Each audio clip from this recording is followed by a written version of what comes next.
Hello my friends, a new axis of evil over here, Iran, Russia, China and North Korea. Well, yesterday I watched this biggest Chinese military parade and probably one of the biggest parades in human history. It was definitely a show. Trump's military parade is not even close to that one which was in China yesterday. I even streamed it on my other channel and Twitch. The link for that stuff is in the video description below. And it's not a coincidence that the Chinese leader decided to put Putin and Kim Jong-un, crazy dictators, close to him, because he's the one himself. It is the open signal to Europe, to United States, Canada, Australia, Japan, of course, that the world order is up to change, or at least they will try to change it in their own way, as dictators already tried to do it in the first half of the 20th century. Whether they're gonna use the military force, well, Putin is already using it in Ukraine as well as Kim Jong-un. By the way, Putin said that it was idea of Kim Jong-un to send his forces to Ukraine. It was not the proposal from Russia.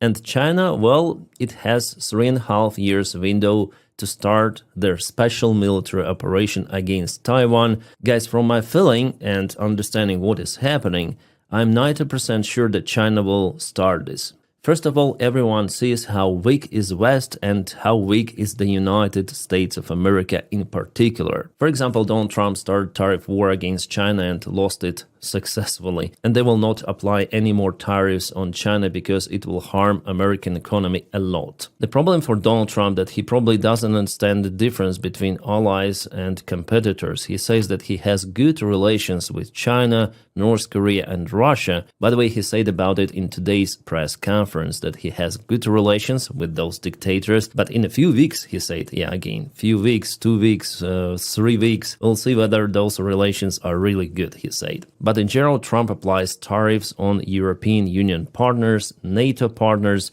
destroying relations, connections with friendly countries, making America more isolated. From economy perspective and also from military, because Donald Trump's plan is to reduce the number of the forces deployed in Europe, for example, by the time there is the biggest war for the last 80 years in Europe, or in the world, I would say. A very strange move, which is weakening allies. And also there is the question whether United States of America definitely protect their allies from NATO in case Russian attack on Europe. I would say more no than yes, judging on Donald Trump's rhetorics. Well, at least there were numerous of the statements from White House that Europe should take care about its own security. And European officials, politicians, they are still now in shock because the previous security plan counted on American involvement to protect NATO. But now no, and we see how Europe little by little starts to rearm. Not on a full scale, it takes lots of the time actually, and it creates one more window for Putin.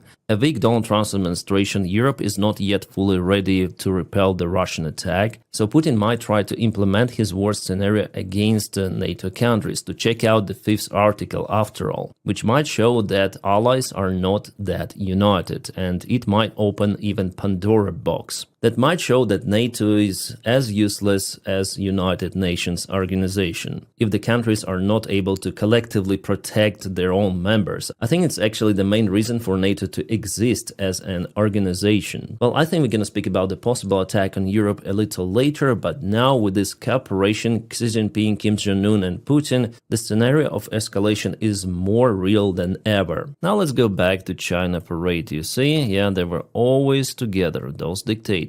And the parade itself was really a well-planned show, very, very massive. China really shows its massive forces, and this drone, it looks like the Russian drone, which was designed to fly with Sukhoi 57, but those drones, it's something new. I would say that China put some extra attention to drone technology, to missiles, and here you may see the laser anti-drone systems, which are rarely presented in any sort of the armies. There were also hypersonic missiles, cruise missiles, drones, drone interceptors. It all looked really stunning, I would say, for this military parade. So it was organized at a very, very high level. And also for the first time, China showed its ICBMs, for example, those ones, plus those huge missiles, the F-5 Charlie, which are able to strike any point on Earth with unlimited range. A warhead second stage, the first stage, really impressive and massive missile it is. Yeah, obviously China copies a lot of the technologies from the Western countries, from Russia.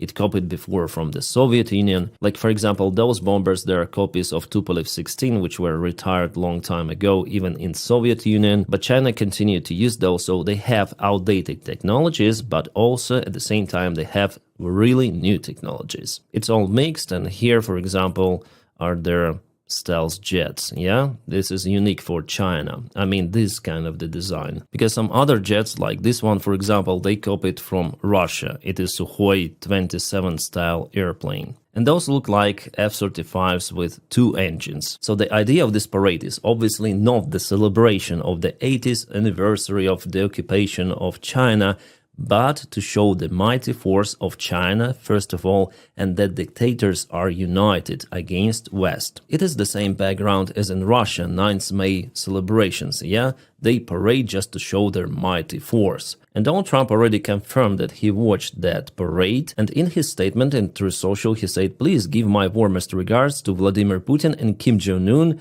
as you conspire against the United States of America, President Trump." Which is, I would say, kind of the rare, truthful statement. Definitely dictators unite against West, or already has been united. But the thing that with this idiot president of the United States of America, there is no way to counteract to this major threat which occurred already. Because Donald Trump, with its actions against friends of the United States of America, against United States of America itself, because he intensifies the national division in the country itself, deploying National Guard left and right to democratic states, for example, I think it's not good for internal policy of the United States. He also weakens the United States economy. So with all of those actions, I don't think that he is really the leader for the time we're up to face. More about the special military operation which China may perform against Taiwan. Before, I was quite skeptical about it and the outcome of the mission for me. Well, it still looks kind of 50-50, but now I'm almost sure that America,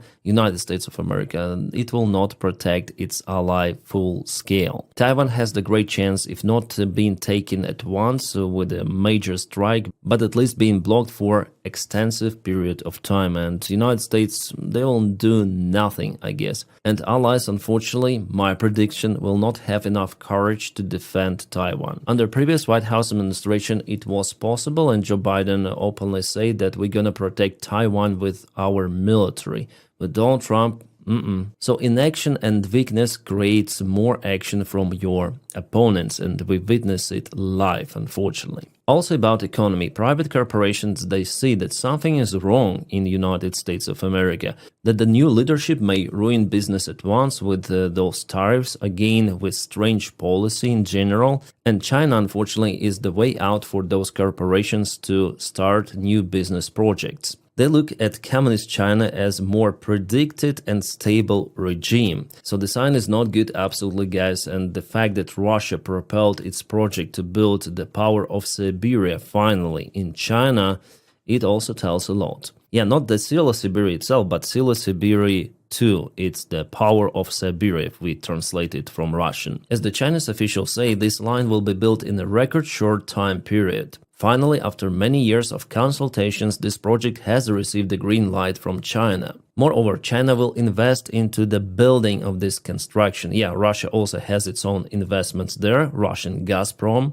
But before, China's position was, okay, Russia, build your gas pipeline and we're gonna buy gas from you, maybe. But you understand that it is the multi-billion project and Russia needs to have some sort of the reinsurances that China definitely will buy their gas. And 2 days ago, they signed papers that definitely China will build this pipeline together with Russia. And they will buy Russian gas, compensating losses which Gazprom obtained from not selling gas to Europe. Yeah, potentially China may cover all of those losses with this new pipeline, Sila Siberia 2, which is not good for us and for the world in general. Again, it is a cooperation between dictatorships and Russia will obtain enough funds to continue war. For now, it is against Ukraine, but you never know what might happen in the future because Russia is one of those few countries that may allow losses in the big war against Ukraine. Actually, aggression wars, yeah? And just imagine those losses, for example, to happen in United States of America, UK, even half of the Russian losses will take like 500,000 people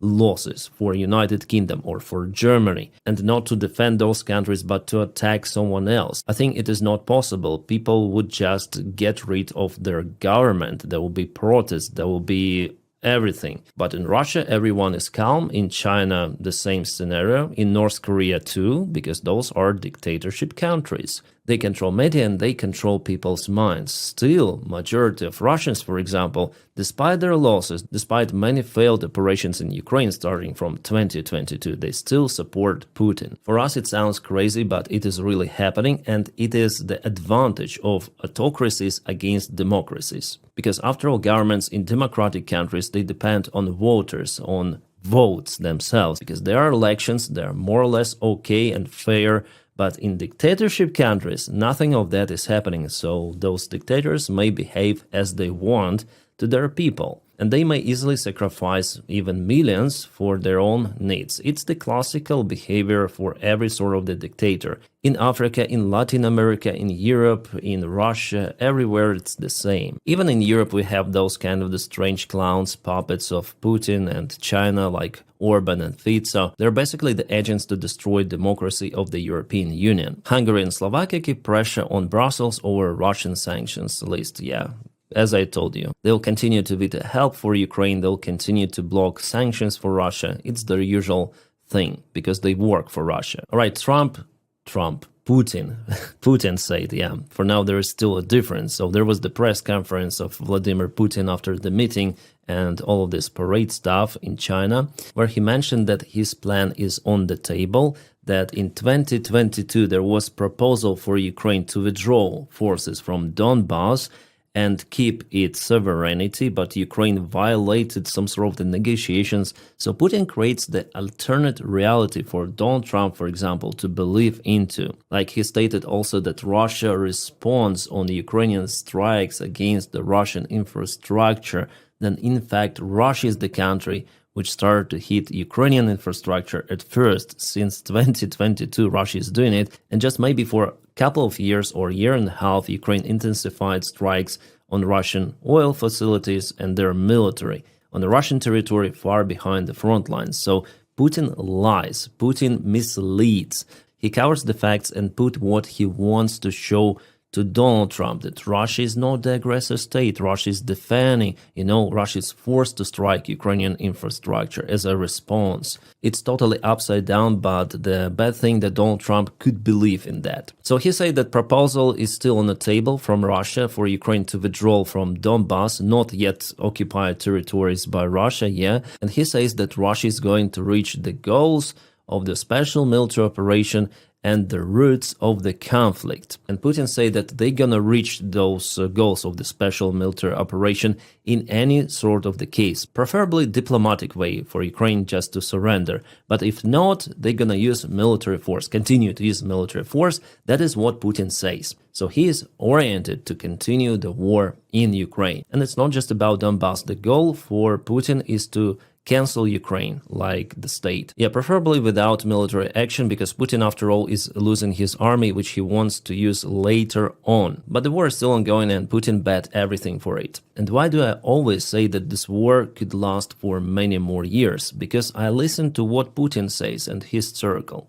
Putin, in most of the cases, on his press conferences, statements, is straightforward. Every time he speaks about Ukraine, he says about the root causes of the war, the goals of the special military operation. He said about it yesterday. He said about it during the meeting with Donald Trump. He's very open with his demands and future vision of how to conquer Ukraine.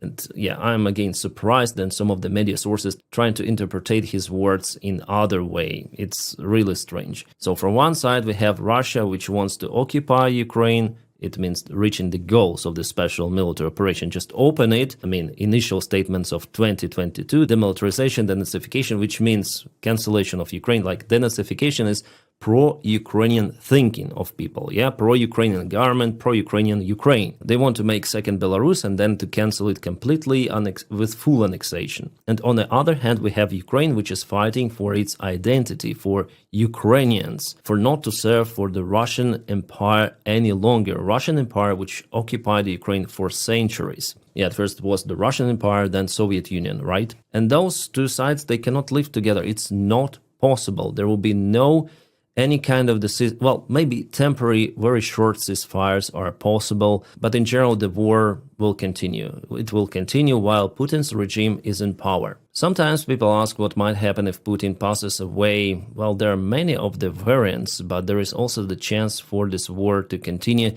even in that case, because if we recall the Afghan war, freaking 4 general secretaries of the Soviet Union have been changed, but war still continued. 3 of the secretaries had passed away for natural causes. So with the Russian regime, it also could be like that. But there is also the variant for internal fight in Russia, which might create the instability within the country. Everything of that, guys, we cannot predict, unfortunately, for now. But what we can predict is the continuation of the war. I don't see any sort of the reason for it to stop. And the only person right now who might command to stop is Putin. But he's not listening to Donald Trump, then Trump shouts, Putin, stop. No. Russia started this war, so Russia has to end it. But we see totally opposite attitude from Putin. He's as determined as in 2022. And Putin, he is not old as Trump. He's 72 years old, and potentially he can rule for maybe next 10 years at least. And speaking about the age, dictators actually touch this topic. For example, Xi Jinping said to Putin that earlier people rarely lived to 70 years old, but these days at 70 years you are still a child. And Putin was kind of active responding on that one. We have the translation from Mandarin here. Somehow microphone was left on. So Putin said that with the development of the biotechnology, human organs can be continuously transplanted and people can live younger and younger and even achieve immortality. Oh my God, don't tell this to Donald Trump. But we see how those dictators think. They want to live more to rule longer, right? Like 70 is okay. Yeah, we can transplant organs and live forever. Oh shit, that stuff really looks dystopian. Xi answered that there are predictions that this century there is the chance of also living to 150 years old. Well, I think that Xi spoke about it in general, but Putin here spoke about his own dreams to achieve immortality, because power is the biggest narcotics. And Putin, he really enjoys his power. He likes to be this dictator who started the massive war, the biggest one since the World War II. And yeah, he wants to live forever, in this case. It was the dream for, I think, many of the dictators, emperors with the same type of ruling as Putin. And about the meeting with Zelensky, Putin again openly said that Trump is just an idiot. He proposed to me, he said, to meet with Zelensky, but Zelensky is not a legitimate leader of Ukraine. According to Ukrainian constitution, Putin says Zelensky is expired president. There should be elections in Ukraine, and there also should be a referendum to recognize the territories occupied by Russia or not yet being occupied fully, yeah,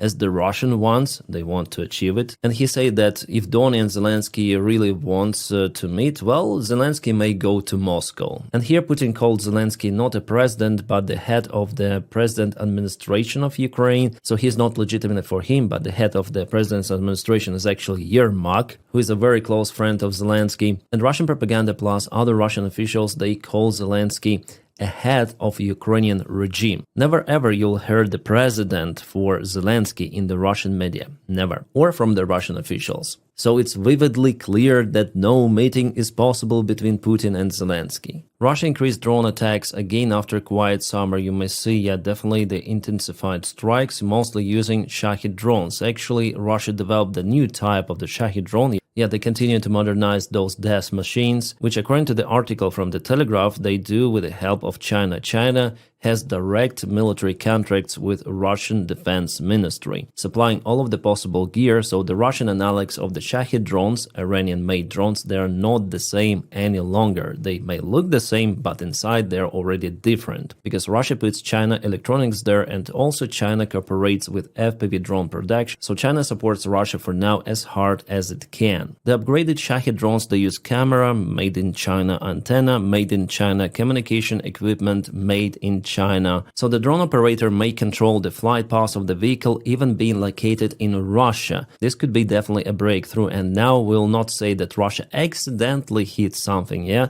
They precisely hit on civilian infrastructure to terrorize Ukrainian civilians in general. So Russia has standard Shahid drones, jet drones, those camera drones, and many more to come, unfortunately. And just yesterday there was the strike on Ukraine with cruise missiles and drones. Russia again used strategic aviation. But there is the intelligence report from Ukraine that some of the bombers failed to conduct the mission. 3 of 2 airplanes, one failed to launch missiles, the other one was struck by lightning and was forced to cancel the mission because of the damage to the cockpit. Wow, seems like Zeus is even on the Ukrainian side. And the third one failed to take off again because of the technical malfunction. All of those airplanes were produced in the Soviet Union. No unit was made in Russia. What Russia might do is just to modernize those airplanes with the new electronics, new software and everything. But build the one from scratch, it's not possible. Russia lost those technologies of the more developed civilization, let's say. And you know, guys, to underline, to make the final conclusion of today's video, we see how definitely dictators want to achieve their goals, how they unite,